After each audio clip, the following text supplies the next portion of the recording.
Said a couple words on the radio. He's settled back in now. Caution, caution's out, caution's out. Turn 4. It's the 45 of Fontaine. Big hit on the right side. Going to end his night. Here, top, you see top of your screen. They're already into the outside wall. He was running back in the 23rd spot. Crafton gets down underneath and past Sauter. It's Ben Rhodes. Oh, trouble. And one up into the wall. It's the 83 of Bailey Curry. Does a nice job getting that truck down off the racetrack with a bunch of trucks coming at him. Just got a little bit loose. He was on the outside of the 17 of Bola Mastis and just got away from him. We're fortunate too, because that one could have collected some others. But as you said, Phil, Curry did a nice job getting it back down the track after making that wall contact, and everyone else was able to avoid being collected. Got a little bit loose and then caught it, and then the thing really snapped. You know, he got up in the gray. That second, when you said he caught it, he was a little high up. He's side by side with Austin Wayne Self, and this is what happens. He got a little bit loose right on the bottom, and then he just needed some more room. And fortunately, he didn't take Austin Wayne Self with him. Yeah, it looked like he might have got onto the apron just a tiny bit, and that's what moved him up the racetrack. Under caution for the 4th time tonight because of an incident here at Texas Motor Speedway. It's the 17 of Bola Mastis. All hard. I think he cut a right front tire. We were watching him during the commercial break, Vince, and he was actually right in front of our leader, Todd Gilliland. There's the 4 of Gilliland. Watch the 17. Watch, he just he slowed down enough entering the corner. I think he felt it when he was entering the corner. Yeah, I do too. Oh, that's what happened. That's what happened. It's contact with the 6 of Norm Benning. Yeah, cut that right front tire down. So you've got the 25 of Sargent and fellow rookie Myatt Snyder in the 13. Who's at fault there? It looked to me like Myatt Snyder was going to try to block the 25 Dalton Sargent's advance and actually try to use Jennifer Jo Cobb as a pick. But they got together. Dalton wasn't. He said, he probably said, I got to slam on the brakes or whatever, and they made contact, and it turned Myatt right into Jennifer. From that last shot, Phil, looking up the straightaway, I got to disagree with you. Myatt was coming down a little bit, but he wasn't totally in blocking mode. Before he ever got there, they were still in the middle of the straightaway. Dalton got into his quarter panel. Now, I might call that a race incident. I don't know. I'm gonna beg to disagree with you. Okay, well, you two are going to fight it out. Look where Myatt is, though. He was against the outside wall when they exited turn 2, and he was a full lane down below. Yes, he was. But at the same time, he had stopped when he started getting sideways. Dalton Sargent's already in his quarter panel, turning him sideways. Let's see if we can hear it. No, he's blocking. There he is up against the wall. Look where he is now. Look where he is now. Exactly. So, you can go either way with it. To me, when you block, then you're subject to something like that happening. Yeah, but you know what? When you're Dalton Sargent, he's got a right front fender tore up now too. Johnny Sauter holding off. Friesen looking inside. No! Johnny Sauter's going to win it for the 5th time at Texas. There's the gambler right there. What a finish.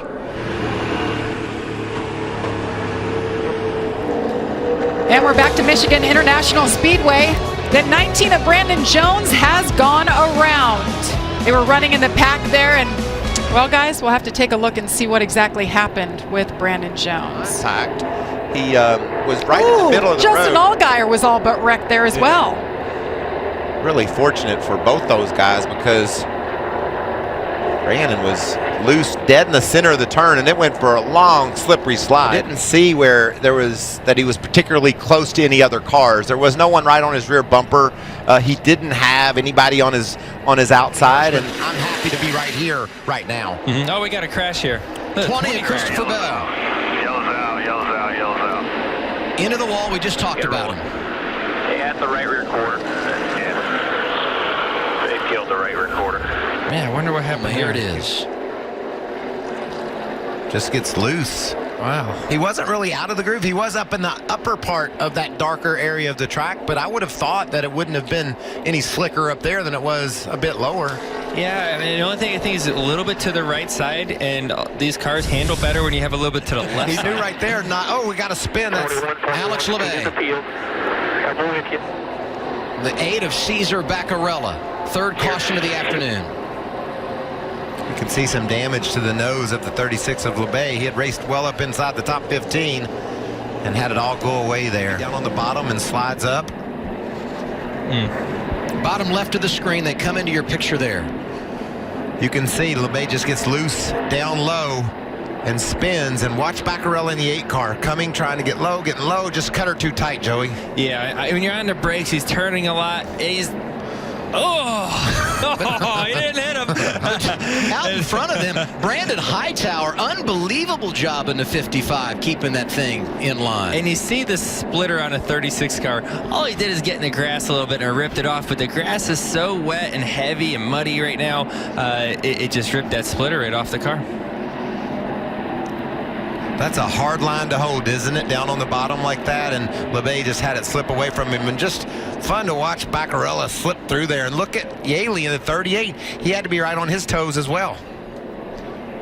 So how about this development? Christopher Bell got the free pass at the end of stage 1 on that caution. This caution puts him back on the lead lap as he gets the free pass one more time. And there you see the mud flying over a half-inch of rain on the today. 20 over there. It'll be interesting to see how that thing handles in the pack and the drag that it might have with that bumper dragging the ground like that. 42 of Nemechek inside of Tift, as Jamie talked about, and there's a spinner. 39 of Ryan Sieg. Stay on the brake. Stay on the brake. Caution number 4. That's it. And here you see him on the bottom, and you've seen cars get loose underneath other cars. You don't have that side force, and they just spun out. It almost looked like maybe he got his left sides down below the white line on the entry. Joey wobbled early, and I think maybe just a little bit too low there.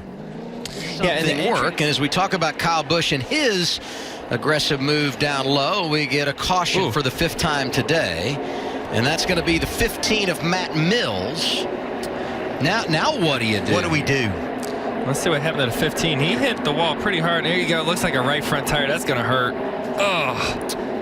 Yeah, that's a tough hit. That's a hard angle. Those right sides don't give much at all. Those door bars, we have the foam on the right sides, which is nice, but it's still really solid. Today? How great would that be? In the 25, that thing was loose. Bell brings out the 7th caution, and you know what that means. We slow things down. Grala's leading. Now he's really doing that rain dance. It just gets loose. You know, I think it's really interesting. He was running 167 miles an hour when his car broke loose. People talk about we slowed the cars down. I don't want to be running 167 miles an hour when my car's not up under me, but these Xfinity racers, they are going for it. Look at That car is beat up. It was fast, though. Honestly, I don't know. Maybe he didn't make the best adjustments on his car after all. But credit to Bell. I mean, that kid's got a ton of talent, and he has wheeled it here today through adverse conditions. Daniel Hemrick saw him getting aggressive, and that's Austin Cindric in the 60, going for a slide. Caution out 8 times today. Damage on the left rear. Does he get together with Annette? Oh. Combination of things happened there. I think the 60 of Cindric tried to get in a hole. Maybe a spotter called him off, pulled down to the inside, and they made contact. Yeah, it looked like he had the hole there for a second. He went for it and maybe thought maybe he's there, and he didn't want to crash and by clearing himself up when there was a car there. But and then he got to the back bumper, and around they went. And while that was happening, let's see what was going on with the one of Elliott Sadler. See, there's the opposite. The Elliott went for it when he wasn't quite clear, and that's what I think Austin was scared of happening. And there's the two sides of what can happen when you got to be aggressive to get into that top lane. Maybe this will answer your question, Michael. Let's go see who he's looking for. We'll get the answer. You're right, Adam. There you go. Ooh. Yikes. Wow. That's a pretty big hit. I'll be honest. I don't understand that. I mean, they're racing. I mean, you can't just... That's some... I don't know if this is... I don't think that is okay, in my opinion. to do that. And there you see a fender. 6 laps to go. And it's the 55. Ooh. Impact there for Brandon Hightower. Couple of cars, Adam. Good to see him getting out of that race car. Baccarella had done such a good job of coming back from that earlier problem. Oh, he just gets loose. And what happens to Hightower? Tries to squeeze to the outside. Oh, my. It's like you get on the brakes and lock them up, and it sets the car going the wrong direction. And looks like he's got no brakes at this point. And why you saw and no steering either. Hightower hop out so quickly, he felt that fire. He knew he didn't know it was out already, but he knew it was on for a bit. And a little bit of fire is enough to say, I'm getting out of this thing. But if you go back to that earlier problem for Baccarella, he had come back, was running 11th. Hightower went sideways when Baccarella and LeBay had gotten together, so he had a save of his own earlier in this race. And this caution, the 9th of the day, is going to put Austin Cindric back on the lead lap. He receives the free pass here.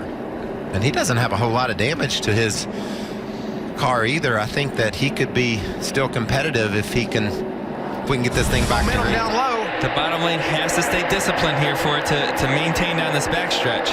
They're hanging tight. And when did they come off each other's bumper into this corner? That's my question. And there's the caution.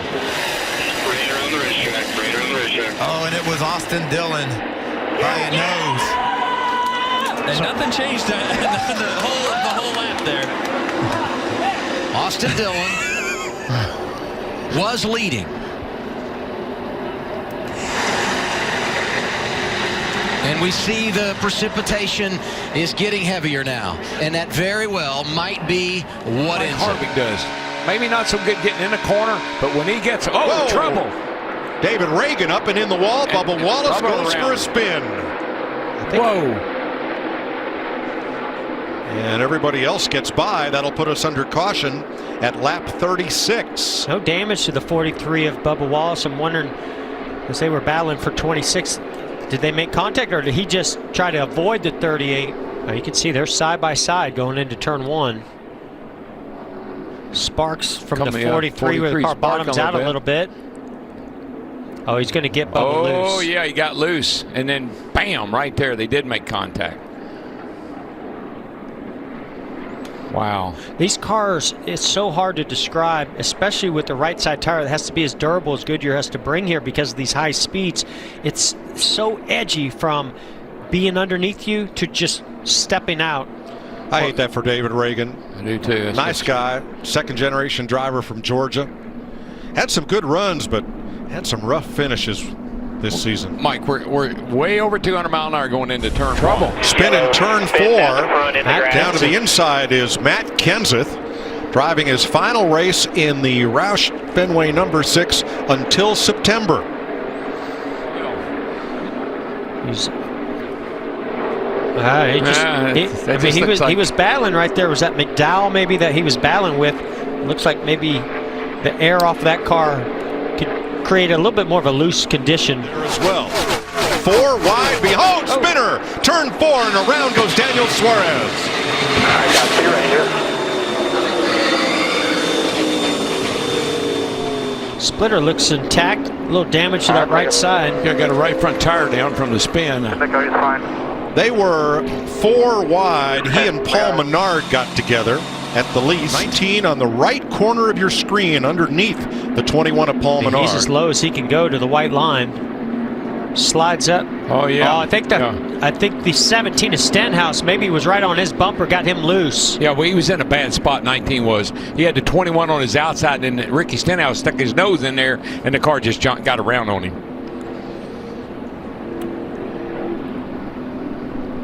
So you can see the 19 of Suarez goes to the bottom, going to try to make a move here. Right there, he got loose even before Stenhouse got to him. He got a little loose and ran out of racetrack and got into the 21, sent him around.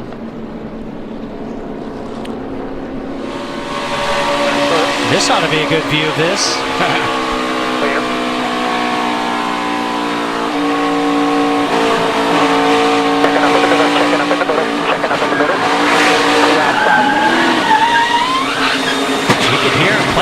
throttle. I think it was a chain reaction. The 78 got a little bit loose, and then Daniel Suarez there reacted to it a little bit, and I think that's what happened. And how it moves not only on the outside of the car, but as it comes in the window and that pressure inside. Oh, Kyle Larson goes around turn 4, hard into the grass. We're under caution again. I think that's soft Left grass. rear. Looked like a left rear down on that car, but you know what, But Mike? they're all down. I think. All that rain and that grass is soft. I don't believe it's going to damage that car. In on Kyle Busch. See what happened there. I think the left rear tire may have gone down on his car. It's real loose going into the corner. Gets a little wide. Just starts I think around. it just starts around. No, it just starts around. But I think, you know, he likes his car to turn really positively to get that center corner speed. And I think the car was just a little bit loose as he got in the throttle. And because he was higher, the way that air was coming off the 18 in front of him was probably not helping a lot either. The reason I said the left rear, and this car has had a history of having trouble in the race with the left rear. We saw it wheel hop a couple of times and get in trouble. And so I was thinking maybe something went on with that left rear tire again this week. The way it wiggled going into the corner, I would not be surprised if that left rear was a little low.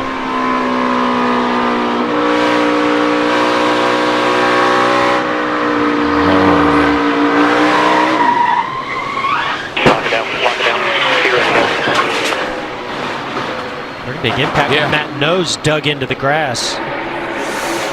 Battle for the race on the right against Mother Nature, and Ricky Stenhouse in turn 2 is in the wall. Boy, not a good day. Oh, man. Roush Fenway Racing. Whoa! Whoa! Who was that? Something else coming. Holy smoly. Yeah, we see him back here. Looks like that's Casey Kane behind him. Gets close to the rear bumper, the 31. Oh, Casey just gets in his left rear a little bit. He was going to turn down. Stenhouse was going to turn down to try to make that pass.